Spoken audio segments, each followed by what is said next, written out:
오늘 헌신이라는 제목으로 함께 이 본문을 가지고 말씀을 나누기 원합니다. 헌신이란 무엇일까요?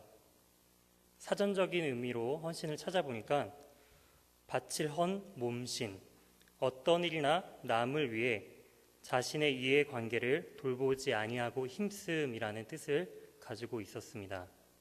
그렇다면 과연 성경에서 말하는 이 헌신, 이 성경에서는 헌신이라는 단어가 몇 번이나 나올까요? 제가 궁금해서 헌신이라는 단어를 검색해 보았습니다. 그러니까 성경에서 여러 군데 나올 줄 알았는데요. 구약에서만 4군데 나왔습니다. 물론 헌신에 관련된 상황들이나 이러한 일들은 여러 군데에서 발견될 수 있지만 헌신이라는 단어는 4군데에서 나왔다고 합니다. 그 중에 한 본문인 오늘 이 헌신이라는 단어를 가지고 이 출애굽기 32장을 통해 하나님께서 우리에게 말씀해 주시고자 하는 그 헌신이란 무엇인지 함께 생각해 보고자 합니다. 출애굽기 32장의 배경은 이렇습니다. 이제 하나님께서 모세를 통해 이스라엘 백성을 그 애굽에서 인도를 하시죠. 그리고 여러 지역을 거쳐서 이제 시내산이라는 지역에 이제 백성들이 이제 잠시 거주를 하게 됩니다. 그랬을 때 하나님께서 이 백성들을 시내산 앞에 모으라 하시고 하나님께서는 이제 율법을 주시죠.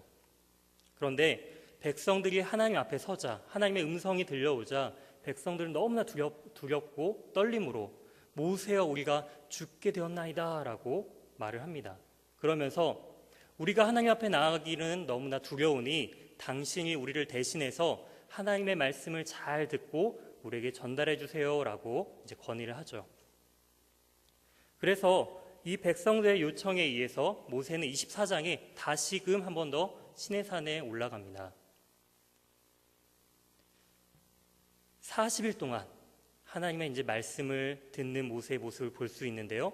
그러한 배경 가운데 오늘 본문 32장이 시작되는 것입니다. 우리 32장 1절부터 우리 차근차근 한 번씩 살펴보도록 하겠습니다. 32장 1절을 보니까 이제 모세가 40일이 지나도록 내려오지 않는 그 모습을 보면서 이제 백성들이 말을 하죠. 모세가 산에서 내려옴이 더딤을 보고 모여 백성이 아론에게 이르러 말하되 일어나라 우리를 위하여 우리를 인도할 신을 만들라. 이 모세 곧 우리를 애굽 땅에서 인도하여 낸 사람은 어찌 되었는지 알지 못함이니라. 백성들은 모세의 형 아론에게 이렇게 요청을 합니다. 우리를 인도하여 낸 신을 만들어 달라. 그리고 우리를 인도하여 낸 사람 그 모세가 어찌 되었는지 우리는 알지 못한다. 이 백성들은요, 이스라엘 백성들은 누가 이 이스라엘 백성들을 구원해내고 있는지, 인도하고 있는지에 대한 정확한 이해가 없었던 것 같습니다. 그리고 이 백성들은요, 우리를 인도하여 낸 신이 누군지 눈으로 보고 싶어 하였습니다. 그래서 우리를 인도할 신을 만들어 달라라고 아론에게 요청을 하죠. 그래서 아론은 백성들에게 이렇게 말을 합니다. 그렇다면 너희 백성들이 가지고 있는, 너희 여자들이 가지고 있는 귀걸이와 너희 자녀들이 가지고 있는 그 금 귀걸이를 나에게 가져오라 라고 요청을 합니다. 그러자 성경에는 재밌게 3절에 모든 백성이 귀에서 금고리를 아론에게 가져오는 장면을 볼 수 있습니다. 한 명도 빠짐없이 모든 백성이 그렇게 죄에 동참하고 있는 그 죄된 모습을 우리는 볼 수가 있는 것이죠. 그래서 아론은 이제 송아지 형상을 만들기 시작합니다. 그리고 금을 가지고 그 송아지를 만듭니다. 그리고 이렇게 말을 하죠. 이는 너희를 애굽 땅에서 인도하여 낸 너희의 신이다 라고 말을 합니다. 이스라엘 백성을 지금 인도하여 낸 분은 누구시죠? 바로 여호와 하나님 한 분이십니다. 그런데 아론이 이 송아지가 바로 너희를 인도하여 낸 그 신이다 라고 말하는 것은 이 사람들은 우상을 숭배하려는 뜻보다는 하나님을 형상화하고 싶었던 것입니다. 하나님, 우리가 눈으로 보고 이방 신들처럼 우리가 뭔가 보면서 붙잡을 것들을 우리에게 주세요. 바로 이스라엘 백성들은 그것을 원한 것이죠. 이러한 뜻은 무엇이냐? 만약에 우리 역시도 우리를 위해서 지금 신앙생활을 한다면, 나를 위해서 하나님을 믿는다면 그것은 지금 이스라엘 백성들처럼 우상 숭배일 수도 있다는 것입니다. 5절을 살펴보도록 하겠습니다. 아론이 보고 그 앞에 제단을 쌓고 이에 아론이 공포하여 이르되 내일은 여호와의 절이리니, 그리고 이어서 말합니다. 이튿날에 이제 백성이 일찍 모이죠. 이제 여호와를 위해서 우리가 이제 금 송아지도 만들었겠다. 하나님 앞에 이제 예배를 드리자라고 이제 사람들이 아침 일찍 모이는 것입니다. 그리고 일어나서 무엇을 하죠? 번제를 드리고 화목제를 드리면서 앉아서 먹고 마시며 일어나서 뛰어노는 모습을 볼 수가 있습니다. 번제는 언제 드리나요? 바로 우리의 죄를 그 동물의 정가에서 태움으로써 우리의 죄를 정가하는 것이고, 또 화목제는 무엇이죠? 하나님과 우리가 자신의 죄로 인해서 깨어졌던 하나님과의 관계를 회복하기 위해서 드리는 것이 바로 화목제물입니다. 그런데 이 사람들이 지금 무엇을 하느냐? 우상을 만들어 놓고 지금 번제와 화목제를 드리는 것입니다. 그리고 이웃들과 그 고기를 나눠 먹으면서 지금 즐겁게 먹고 마시며 뛰어노는 장면을 우리는 볼 수가 있습니다. 우상을 만들고 그 앞에서 이것이 하나님이다 여기며 예배를 드리고 있는 자들의 모습입니다. 이러한 모습을 보면서 하나님은 이들을 어떻게 평가하셨을까요? 7절부터 하나님의 평가가 나옵니다. 여호와께서 모세에게 이르시되 너는 내려가라. 내가 애굽 땅에서 인도하여 낸 내 백성이 부패하였도다. 그래서 주목할 것은 나의 백성이 아닌 너의 백성, 내 백성이라고 하나님께서 말씀하십니다. 이미 내 마음 가운데는 이스라엘 그 민족을 지워버리겠다라는 의미를 담고 계시죠. 그리고 또 이렇게 말씀하십니다. 그들은 부패하였다. 부패하면 어떻게 될까요? 사용하지 못하고 결국에는 버려져야 할 것이 바로 부패한 것입니다. 그렇게 타락한 이스라엘 모습을 보면서 하나님은 이제 너의 백성이 부패하였다라고 말하는 것입니다. 이스라엘 백성들은 하나님을 온전히 예배하기 위해서 형상을 만들고 하나님을 위해서 뭔가 하였다고 여겼지만, 하나님의 판단은, 하나님의 생각은 그들이 지금 부패하였다라고 말을 하고 계신 것입니다. 그리고 이어서 8절에 말씀하시죠. 내가 그들에게 명령한 길을 속히 떠나 자기를 위하여 송아지를 부어 만들고 그것을 예배하며 그것에게 제물을 드리며 말하기를 이스라엘아 이는 너희를 애굽 땅에서 인도하여 낸 너희의 신이라 하였도다. 그리고 9절에 이어서 말합니다. 여호와께서 또 모세에게 이르되 내가 이 백성을 보니 목이 꼿꼿한 뻣뻣한 백성이로다. 이 말은요, 정말 뻣뻣한 것처럼 미련하고 고집스러운 그러한 이스라엘 백성의 죄악된 모습을 하나님께서는 이 목이 뻣뻣한 백성아라고 말을 하고 계신 것입니다. 그런즉 하나님께서는 어떻게 하실까요? 10절에 이어서 말씀하십니다. 내가 하는 대로 두라. 내가 그들에게 진노하여 그들을 진멸하고 너를 큰 나라가 되게 하리라. 하나님께서는 이제 이 이스라엘 백성을 진멸하실 계획을 세우십니다. 모두 다 죽이고 없애서 이제 모세 너를 통해 다시금 큰 민족을 이루게 할 거야 라는 이야기를 하는 것이죠. 그 뒤에 모세가 하나님께 첫 번째로 간구를 합니다. 어떠한 간구냐? 하나님, 만약 이들을 다 죽이신다면 애굽 사람들은 분명히 하나님께 이렇게 말을 할 것입니다. 여호와께서 자기 백성을 다 진멸하려고 악한 의도를 가지고 애굽에서 인도하여 낸 것이다 라고 손가락질 할 것입니다. 주님, 제발 그러한 이야기를 듣지 않게 해주세요라고 이야기를 하죠. 그리고 13절에 이어서 이렇게 이야기합니다.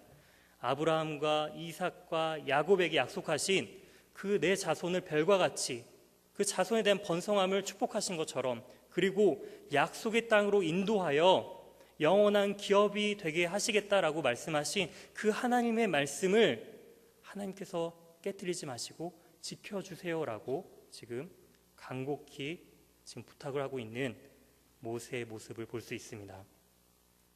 그러자 14절에 하나님께서 이렇게 말씀하십니다. 여호와께서 뜻을 돌이키사 말씀하신 화를 그 백성에게 내리지 아니하시니라. 하나님께서는 모세의 이 간구를 들으시고 그 뜻을 돌이키는 모습을 볼 수 있습니다. 그런데 여기서 한 가지 주목할 것은, 정말 화가 난 사람이 나는 정말 화가 났으니까 누구를 어떻게 할 거야 라고 말을 하고 다니나요? 화가 나면 바로 행동에 옮깁니다. 하지만 하나님께서는 지금 모세에게 하나님의 그 마음과 하나님의 그 계획들을 충분히 이야기를 하고 계시죠. 이 말은 무엇이냐? 하나님께서는 이미 그 백성들에 대한 진멸을 원치 아니하신다라는 것을 우리는 이 말씀을 통해 알 수가 있습니다. 그리고 나서 이제 모세는 하나님의 말씀대로 이제 시내산을 내려오죠. 시내산에 내려왔을 때 모세의 눈에 든 것은 과연 무엇이었을까요? 타락한 이스라엘 백성을 눈앞에서 이제 보기 시작합니다. 정말 이 이스라엘 백성 좀 구해달라는 그 모세가 백성들의 그 타락함을 눈앞에 직면했을 때 모세의 반응은 어땠을까요? 19절입니다. 진에 가까이 이르러 그 송아지와 그 춤추는 것들을 보고 크게 노하여 손에서 그 판들을 산 아래로 던져 깨트리니라. 하나님께서 친히 기록해 주신 그 율법이 적힌, 그 계명이 적힌 그 돌판을 이스라엘의 죄악된 그 목전에다 집어 던지는 그 모세의 분노를 우리는 느낄 수가 있습니다. 그리고 나서 20절에 이렇게 합니다. 그들이 만든 송아지를 가져다 불살라 부수어 가루를 만들어 물에 뿌려 이스라엘 자손에게 마시게 하니라. 왜 그 금송아지를 태워서 가루로 만들어서 물에 뿌려서 이스라엘 백성들에게 마시게 했을까요? 이것은 의심의 소재와 연결되는 것 같습니다.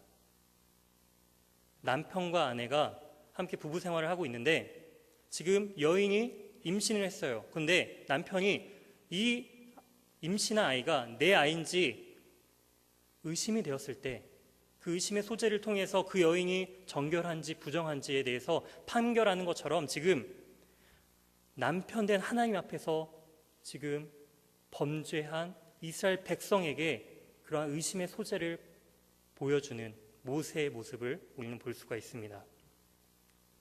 그리고 아론에 대해서 이렇게 말하죠. 21절입니다. 모세가 아론에게 이르되 이 백성이 당신에게 어떻게 하였기에 당신이 그들을 큰 죄에 빠지게 하였느냐.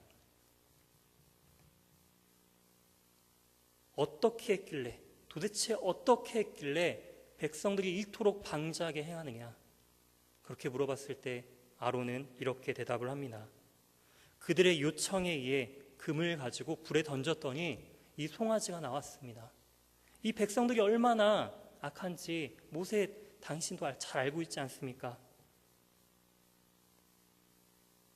죄에 대한 회피죠.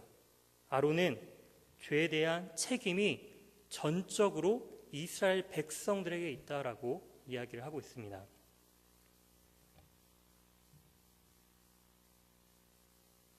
하지만 모세는 그것을 어떻게 판단했는지 25절을 통해 우리는 알 수 있습니다.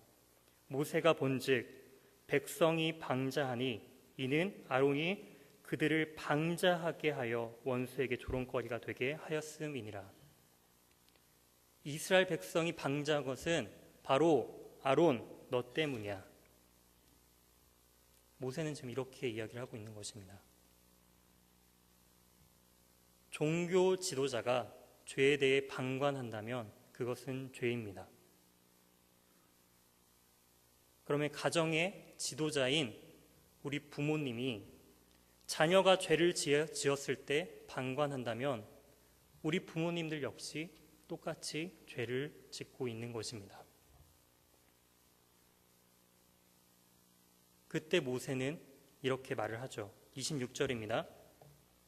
이에 모세가 진문에 서서 이르되 누구든 여호와 편에 있는 자는 내게로 나아오라 하매 레위 자손이 다 모여 그에게로 가는지라. 그렇게 방자한 백성들 중에 하나님의 편에 설 자 누구냐?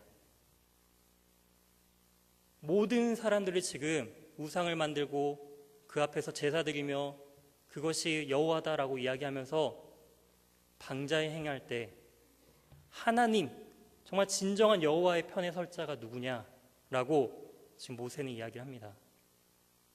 그때 이 레위인들이 나오게 되었습니다. 그리고 27절에 이렇게 말을 하죠.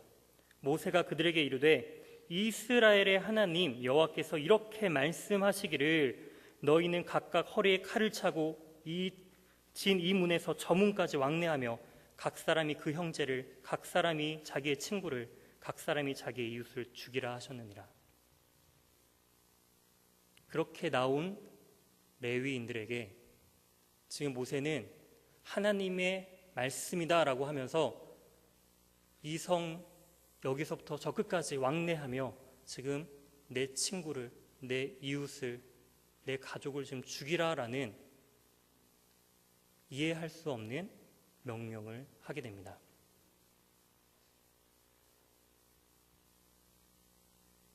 그 이해할 수 없는 명령에도 레위인들은 그 하나님의 말씀에 순종을 하죠. 그래서 28절 레위 자손이 모세의 말대로 행하매 이날에 백성 중에 3,000명 가량이 죽임을 당하니라. 이 사건으로 3,000명 가량의 사람들이 3,000명 가량의 내 이웃이, 내 가족이, 내 친구가 죽은 모습을 볼 수가 있습니다. 이 부분을 가지고 이제 칼빈은 주의하기를 이 금송아지 사건에 주된 역할을 했던 사람들이 이 3,000명 가량이었을 것이다. 그래서 이 사람들이 누구가 죄를 짓게끔 동원했는지 알기 때문에 때로는 그 사람이 내 가족일 수가 있고 내 친구일 수가 있고 내 이웃일 수가 있기 때문에 그들을 죽이라라는 명령에 순종했다라는 그러한 주의를 하기도 합니다. 그들이 누가 됐건 중요한 것은 바로 하나님 앞에, 하나님 편에 서는 이 레위인의 헌신을 통해서, 이 순종을 통해서 지금 하나님께서는 이들에게 헌신된 자들이라는 말을 하게 되는 것입니다. 29절입니다. 모세가 이르되 각 사람이 자기 아들과 자기 형제를 쳤으니 오늘 여호와께 헌신하게 되었느니라. 하나님께 헌신한다는 것, 우리가 하나님 앞에 헌신한다는 것은 때론 이러한 희생이 필요하기도 합니다. 헌신이란 바로 우리의 의지로 나아가야 합니다. 모세가 말하죠. 여호와의 편에 선 자가 누구냐? 하나님께서 그렇게 우리를 부르셨을 때 우리 스스로 주님 앞에 나아가야 헌신된 자가 될 수 있는 것입니다. 그리고 여호와의 편에 서는 것이죠. 그리고 말씀에 전적으로 순종할 때 하나님께서는 그 자를 헌신된 자라고 말씀을 하십니다. 그렇다면 오늘 이렇게 헌신된 이 레위인은 과연 어떠한 사람일까요? 이 레위는요, 야곱과 레아를 통해 태어난 세 번째 아들입니다. 오늘날로 말하면 이 레위는요, 정말 말썽꾸러기, 싸움만 하고 다니는, 학교에 가면은 친구들과 맨날 싸움만 하고 다니는, 문제를 일으키는 그러한 자녀, 말썽꾸러기 자녀인 것 같습니다. 창세기 34장에 이러한 사건이 벌어집니다. 이제 친동생 여동생이 이 디나가 이제 주위를 이제 구경을 하다가 이제 히위족 중에 하나인 추장 세겜에게 강간을 당하는 사건이 벌어집니다. 그러한 사건이 벌어지고 나서 이 세겜의 아버지인 하몰과 이 세겜이 이제 야곱을 찾아갑니다. 내가 당신의 그 딸에게 몹쓸 짓을 하였지만 내가 이 사람을 너무나 사랑한다. 만약에 나에게 딸로 준다면 내가 어떠한 대가도 지불하겠다라고 이야기를 합니다. 그러한 모습을 보면서 이제 야곱의 아들들이 그 세겜과 그 아버지 하몰에게 이러한 조건을 겁니다. 우리는 할례받지 않은 사람들과는 한 민족을 이룰 수 없다. 너희들이 모든 남자가 할례를 받는다면 우리와 너희 민족은 함께 한 민족이 될 거야 라는 이야기를 합니다. 그러자 이제 그 말을 하몰과 세겜이 좋게 여기죠. 그래서 그 집안의 모든 남자들이 할례를 받습니다. 그런데 3일이 지나고 3일째 되는 날, 지금 디나의 오빠인 시므온과 레위가 칼을 가지고 그 성읍에 가서 몰래 기습을 하죠. 그리고 모든 남자를 다 죽이는 피비린내가 나는 사건이 벌어지게 됩니다. 그리고 동생인 디나를 구출해오고 나머지 그 여인들을 이제 종으로 삼는 그러한 폭력의 모습을 볼 수가 있습니다. 이로 인해 야곱은 큰 고민을 떠안게 되죠. 가나안과 브리스 족속에게 이제 공공의 적이 되어버린 이 이스라엘 민족들.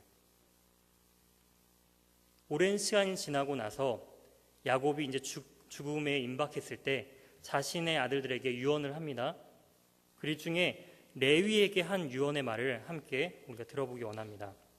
창세기 49장 5절에서 7절 말씀입니다. 제가 읽어드리도록 하겠습니다. 시므온과 레위는 형제요, 그들의 칼은 폭력의 도구로다. 내 호나 그들의 모의에 상관하지 말지어다. 내 영광아 그들의 집회에 참여하지 말지어다.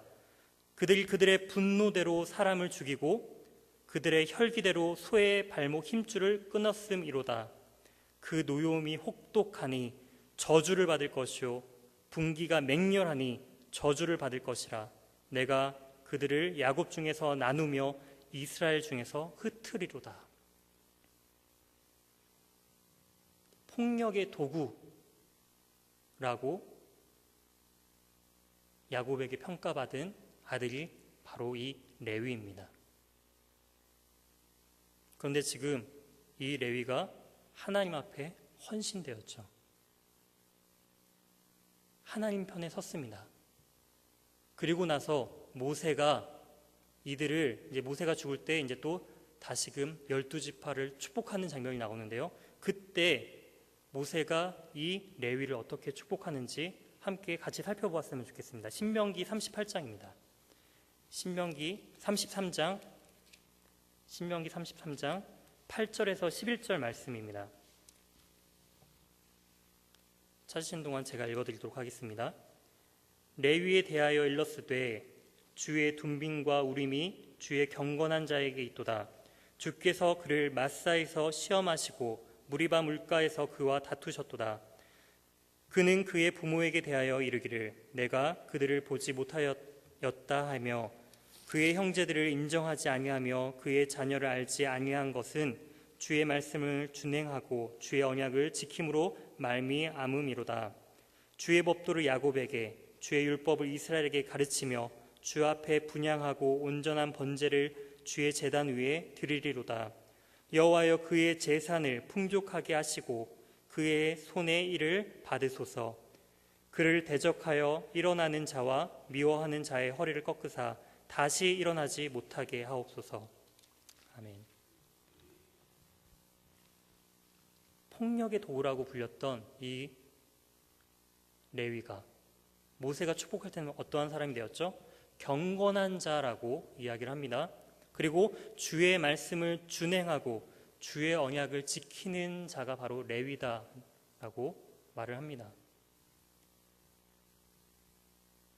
이처럼 주님 앞에 헌신된 자의 모습은요, 삶의 모습이 변화되었음을 우리는 볼 수가 있습니다. 참된 헌신, 주님 앞에 참된 헌신, 말씀대로 살아가길 노력하는 그 자들의 모습은요, 이처럼 폭력의 도구에서 정말 주님의 말씀을 지키는 경건한 자의 모습으로 바뀌게 된다라는 사실을 우리는 말씀을 통해 알 수가 있습니다. 이제 다시 본문 출애굽기 32장 30절로 돌아가도록 하겠습니다. 이제 레위가 헌신되었습니다. 그리고 3,000명 가량이 죽고 나서 이 모세는 어떠한 행동을 하였느냐? 다시금 하나님 앞으로 나아가는 모습을 볼 수 있습니다.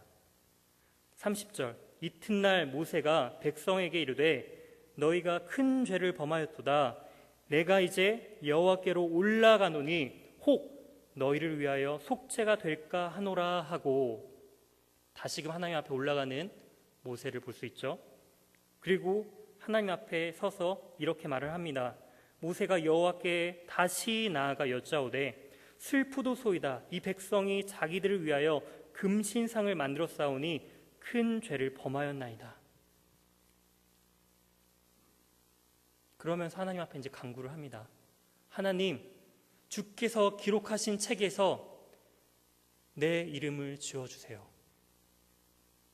만약에 이 이스라엘 백성을 용서해 주시지 않는다면 하나님께서 기록하신 이 책에서 자신의 이름을 지워달라고 간청을 하고 있는 모세의 모습을 볼 수가 있습니다.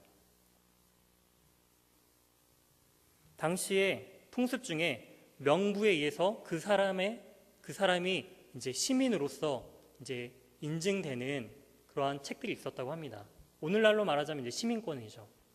여권과도 같은 그러한 것들을 보면서 이 사람이 이 나라에 속한 사람인지 아닌지를 알 수 있는 것처럼, 하나님, 만약에 이 백성을 용서해 주시지 않는다면 하나님 나라의 백성에서 나를 제하여 주세요라고 지금 모세가 고백을 하고 있는 것입니다. 첫 번째 간구에서 하나님께서는 돌이켜서 그 백성을 진멸할 것에 대해서 이제 돌이키십니다. 그리고 모세가 이 죄에 대해서, 이스라엘 백성의 죄에 대해서 간구하였을 때 과연 하나님께서는 이 모세에게 뭐라고 말씀하셨는지 우리 한번 살펴보겠습니다. 34절입니다. 이제 가서 내가 내게 말한 곳으로 백성을 인도하라. 내 사자가 내 앞에 가리라. 그러나 내가 보응할 날에는 그들의 죄를 보응하리라. 35절, 여호와께서 백성을 치시니 이는 그들이 아론이 만든 바 그 송아지를 만들었음이더라. 첫 번째 모세의 간구 때 모세의 그 간구를 들어주시는 하나님, 그래서 그 민족을 진멸하시지 않았지만 하나님께서는 두 번째 이 모세의 간구는 들어주시지 않았습니다. 모세는 두 번째 때 무엇을 하나님께 간구했나요? 바로 이스라엘의 죄에 대해서 용서해 주실 것을 간구하였습니다. 근데 왜 용서해 주시지 않았을까요? 이것은 죄는 각자의 몫이라는 것입니다. 누군가 나의 죄를 대신 용서를 구할 수는 없다는 거예요. 내가 지은 죄를 다른 사람의 기도로 대신 용서받을 수는 없다라는 것입니다. 헌신도 마찬가지입니다. 헌신도 나 대신 다른 누군가 해줄 수 있는 것이 헌신이 아닙니다. 헌신이란 내가 하나님 앞에 자원하여 나아갔을 때 할 수 있는 것이 바로 헌신이라는 것입니다. 하나님께서는 이 헌신과 회개에 대해서 모세를 통해 우리에게 말씀을 해주고 계시는 것입니다.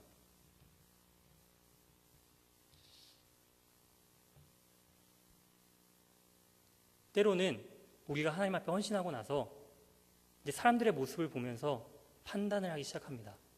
왜 나는 이렇게 헌신하고 노력하는데 왜 저 사람은 저렇게 하지 않을까? 왜 나는 교회 나와서 이렇게 열심히 기도하고 헌금하고 봉사하는데 왜 저 사람은 저렇게 하지 못할까? 혹시 그러한 판단을 해보신 적이 있으신가요?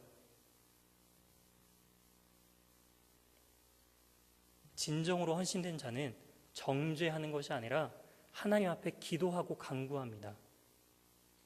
그 영혼을 바라보면서 긍휼의 마음으로 정말 그들의 죄를 위해서, 정말 그들이 죄를 깨닫고 주님 앞에 나오기를 간구하는 것, 긍휼의 마음을 가지는 것, 그것이 바로 헌신된 자의 기도라는 것입니다. 이제 말씀을 맺도록 하겠습니다. 사랑하는 우리 부평 동부교회 성도 여러분, 성도님들은 주님 앞에 헌신되셨습니까? 헌신이란 하나님 편에 서는 것입니다. 헌신된 자의 삶의 모습은요, 변화가 있습니다. 그리고 헌신과 회개는요, 남이 해줄 수가 없습니다. 우리 스스로 결단해야 합니다. 이제 함께 기도하기를 원합니다. 하나님, 저의 모습, 저의 삶의 모습이 정말 주님 앞에 헌신되었나요? 내가 주님 앞에 나아가기 위해서는 이 죄악된 모습들을 온전히 주님 앞에 내려놓고 회개해야 되는데, 하나님, 진정한 회개가 우리 안에 있게 해주세요. 우리 잠시 함께 기도했으면 좋겠습니다. 하나님 아버지, 감사합니다. 오늘 진정한 헌신이란 무엇인지 말씀을 통해 생각해 보았습니다.